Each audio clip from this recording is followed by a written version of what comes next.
A giant bull moose stood in the middle of the highway, refusing to move. Cars skidded sideways. Brakes screamed. A delivery truck fishtailed so close its mirror clipped the guardrail, but the bull didn't flinch. Steam rose off his dark hide. His chest heaved. His antlers towered over the stalled traffic like a warning held in place. Hank paced 3 slow steps left, 3 steps right, then snapped his head toward the fog-drenched pines. Back at the cars. Back to the trees. Again. Again. His hooves struck the asphalt in short, trembling bursts, not aggression, but panic. Urgency. A child pressed her face to the window, whispering, "Mom? What's wrong with him?" Even from the truck, Rangers Harper and Cole could see it. The bull wasn't lost, and he wasn't blocking traffic.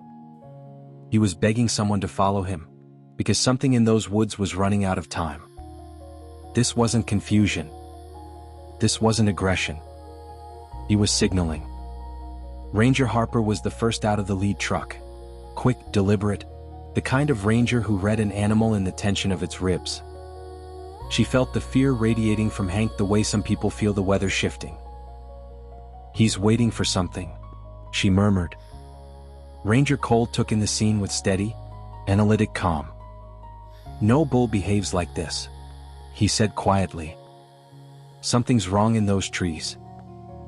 As if answering him, Hank stepped off the asphalt and stopped at the forest edge. Fog curled around his legs. He turned his head toward the Rangers, then toward the trees, then back again. A message as clear as a shouted word. "Follow me. Now." Harper crouched at the roadside. A sapling lay stripped of bark, dark fur smeared along its trunk. Shallow drag marks scored the moss. A tuft of pale hair clung to a bramble like a torn scrap of cloth. For a moment, she wondered, predator? Panic? Flight? The signs didn't say. Cole's jaw tightened. He was thinking the same thing. They grabbed rope, cutters, a harness, and blankets. Engines idled behind them. Ahead, the forest swallowed each sound. Hank moved at a deliberate pace, checking over his shoulder every few steps. If the Rangers slowed, he snorted, urging them on. Fog pooled low across the forest floor. Pine needles clung to their boots. Dew-heavy branches drooped, dripping in the stillness. The drag marks deepened. Moss was churned. Branches were snapped, scattered. A violent struggle, or a desperate scramble for escape. Harper slowed. Listen. A faint rhythm of cracking twigs pulsed ahead. She spotted what looked like a clawed print, but when she knelt, it dissolved into a muddied swirl. The forest felt tight around them, holding something unseen. Then a trembling cry drifted through the trees. Harper's head snapped up.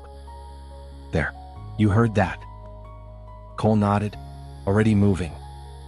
Hank surged forward, crashing through underbrush with a guttural, panic sound. Harper and Cole followed, slipping down a slick embankment into a small clearing. What they saw stole their breath. A newborn calf, tiny, mud-soaked, half-submerged, struggled in a shallow pit where thick roots knotted around his hind legs. Benny. His fragile flank rose and fell in frantic, uneven bursts. Mud caked his muzzle. His eyes fluttered half shut. A pale notch in his ear made him look heartbreakingly small. Hank charged at his calf's side but didn't interfere. He circled, trembling, nudging Benny with the gentlest touch of his massive head. Harper dropped to her knees. Her hands sank into freezing mud as she traced the tangled roots. Wrapped tight, the suction strong. Cole wedged a branch under Benny's torso. He's sliding deeper. Harper slipped the rope beneath the calf's chest. On my count. Benny let out a thin, exhausted whimper. They pulled. Suction fought back, dragging him lower. Mud slurped around his belly. Hank stomped, snorting in rising panic. Harper didn't look up. She lifted a steadying hand. Easy. We've got him. A sharp crack split the air. Cole's cutter snapped and vanished into the pit. For a heartbeat, the world stopped. No tool. No leverage. A calf slipping deeper. Benny slumped another inch with a wet slurp. Hank lurched forward. Massive, frantic, nearly stepping into the pit. Hank, stay. Harper whispered, voice breaking. Please. The bull froze, trembling.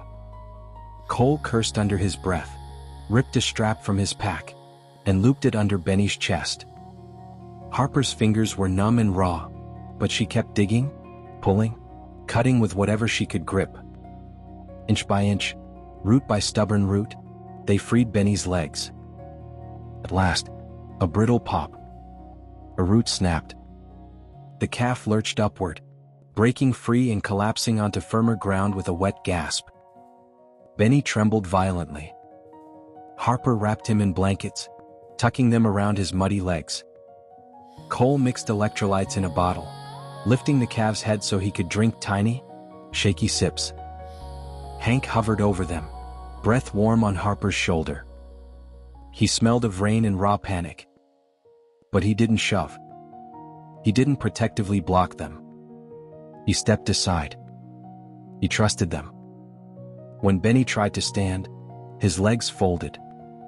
Hank slid his enormous head beneath the calf's belly and lifted, slowly, carefully, like a crane built of muscle and instinct. Benny leaned his whole weight into his father, legs trembling like twigs in a storm. Hank braced, adjusted, shielded. Father and son moved in one fragile, determined rhythm. Harper's throat tightened. She thought of her daughter's first steps, how fragile those legs had seemed. Look at him, she whispered, awe slipping through the words. Cole stepped back, giving space. His voice was soft, rough. Never seen anything like it. Supported by Hank's strength, Benny found his footing. One trembling step. Then another. Each wobble sent Hank anchoring his stance, ready to catch him. When the calf finally steadied, the bull pressed his forehead gently against Benny's side, a touch full of relief, fear, and something deeper than instinct. Then Hank lifted his head and looked at the Rangers. Not with dominance. Not with fear. With gratitude. A wild father sharing a moment that shouldn't have been possible. Slowly, Hank guided Benny up the embankment. Harper and Cole followed at a respectful distance. Every few steps, Benny stumbled, and every time, Hank was there first. At the ridge where the trees thickened, Hank paused. Benny leaned into him, exhausted but alive. The bull turned. Fog haloed his antlers in silver. His gaze held them, steady, weighty, a perfect echo of the way he had stood on the highway. A beginning and an ending, tied together. Then he nudged his calf forward and melted into the woods, fog folding around them like a closing curtain. Silence pressed in.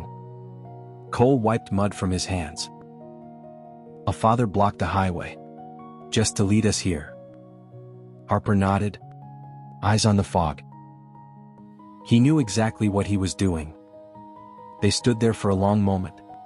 Two rangers alone with the memory of a wild creature asking for help, and trusting them enough to accept it.